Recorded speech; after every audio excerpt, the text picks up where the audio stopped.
Happy Friday, everybody. So I wanted to address one of the comments that was left on my last video because it was a fantastical question. And so I was like, you know what? I'm going to do Joni justice and I'm going to answer Joni's question with a video. So I'm just going to warn you now, I am super happy that today is Friday. I hope you are too. Please like this video if you are also just absolutely done with this week and you're happy it's Friday. If you're watching this after a Friday, then just like the video because you like Fridays. Okay, now, Joni, 69. The question was, Allie, which injection site do you use the most? And it is a great question because it has changed over time. And that's why I want to talk about it. And I'm going to warn you now that I might break out into song for absolutely no reason. Only want to know which site you use the most. Okay. If you're new here, I'm Allie, and I'm very goofy, and I'm so sorry if that's not your thing. So let's talk about injection site. So the injection site that I use the most has really changed over time. So let's run through the timeline of me and my experimental journey with injection sites on a GLP-1.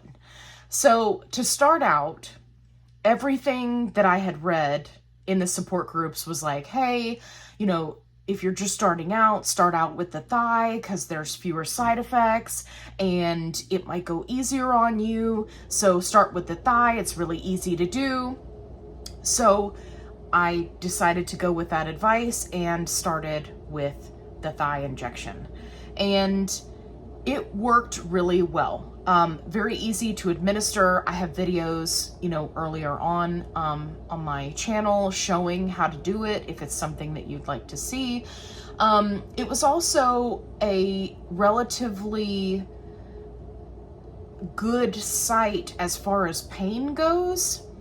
Now, for those of you who may be new, I use the Mounjaro auto-injector pen, so it's really just a matter of you get it in the right place and you push the button, right? I'm not doing a needle. But thigh was always painless for me.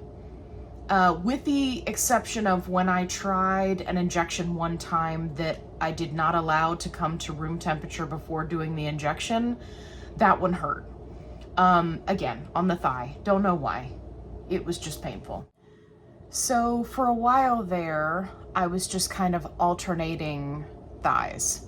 And then once I read more about testing the other injection sites, once I got to a place in my first 2 months of being on 2.5, I decided that I was going to go ahead and try the other injection sites to see if the side effects were different.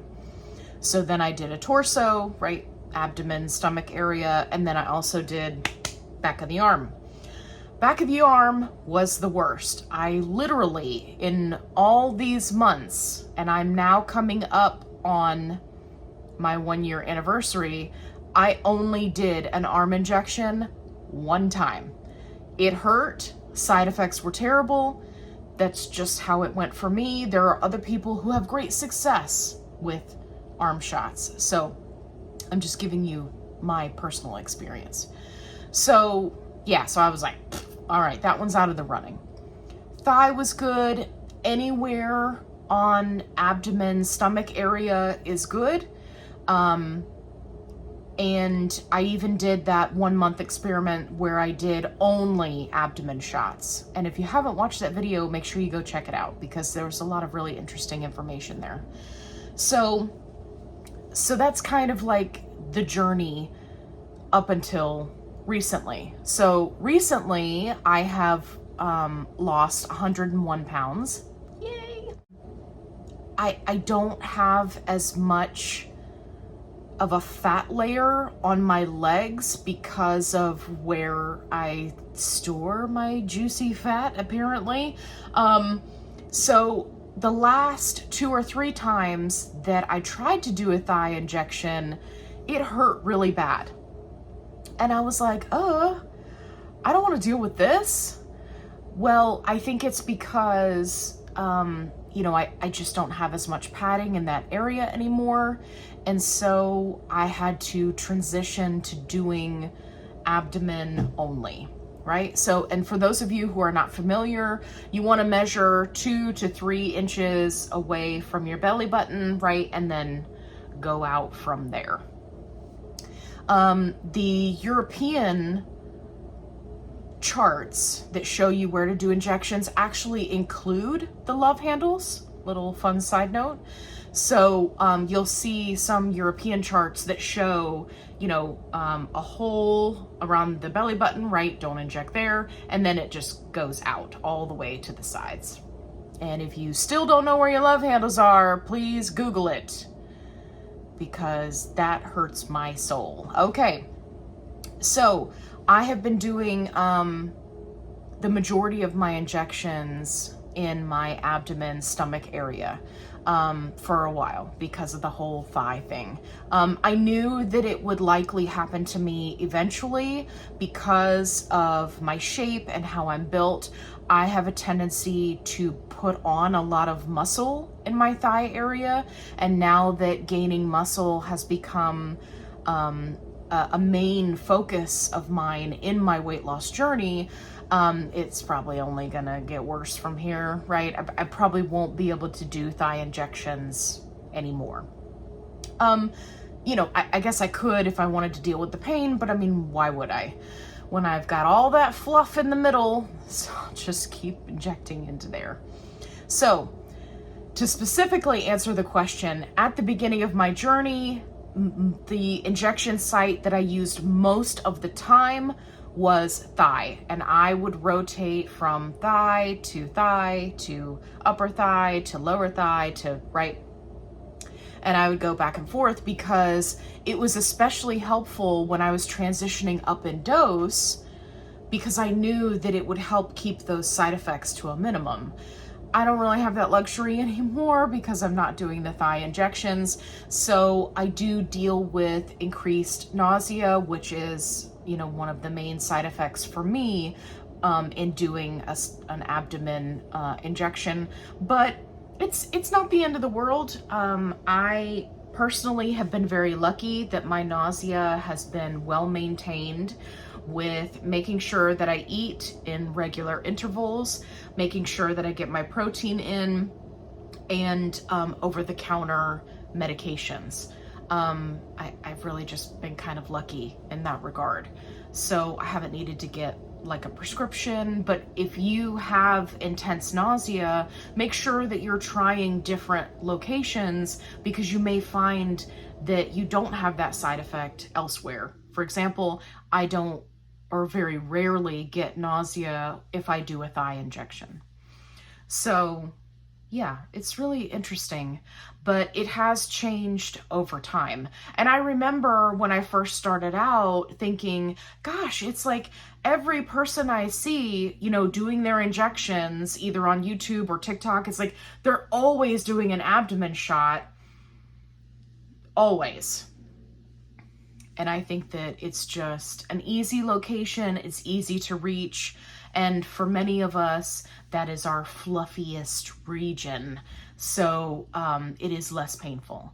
So yeah, as far as other injection sites that I have tried, I did decide to try the love handle area when I was severely stalling out on 7.5. And I did not have any severe side effects, thankfully, but I did feel like the suppression was higher when I did an injection on my right side versus my left side. And that is actually funny, anecdotal information, because there are others who said the exact same thing in the support groups, that they see or feel a difference based on the side of the body. And I can't explain that. I tried to research it. I couldn't find anything on it. I'm sure it's probably niche enough that researchers are like, yeah, we don't care about that. One side's better than the other. Who cares? So yeah. I don't think I'll ever do one either in the back flank area, right, which is like your back, or the butt, because A, I'm losing my butt, B, I'm trying to build muscle in my butt, so I'll probably run into the same problem that I'm currently having with thighs.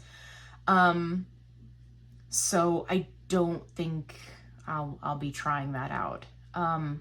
So yeah, so that's kind of where the story of injection sites has ended.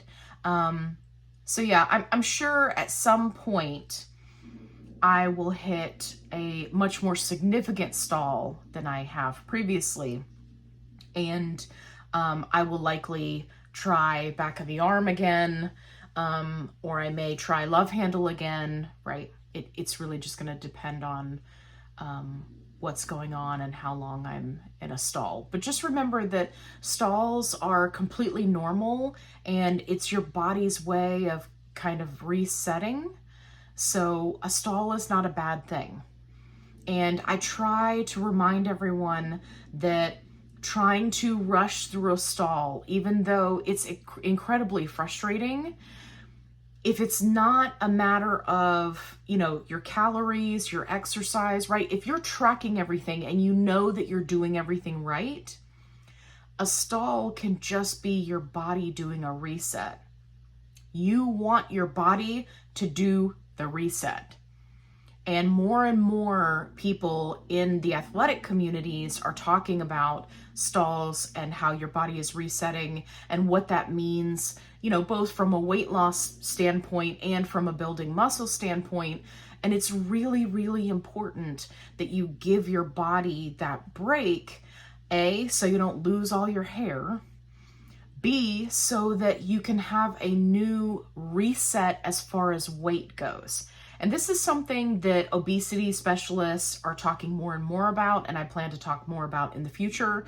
So, one of the reasons why they recommend that, hang on. Well, my lunch break is over. So it's just going on and on and on. I'm so sorry.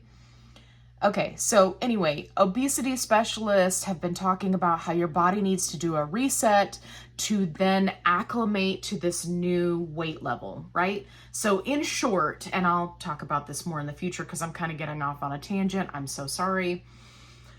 So in short, obesity specialists are talking about how your body has been at a higher weight for so long that it has acclimated to that weight. And if you try to come off of these medications without resetting, right, that new set weight, your body's just going to try everything it possibly can to put the weight back on.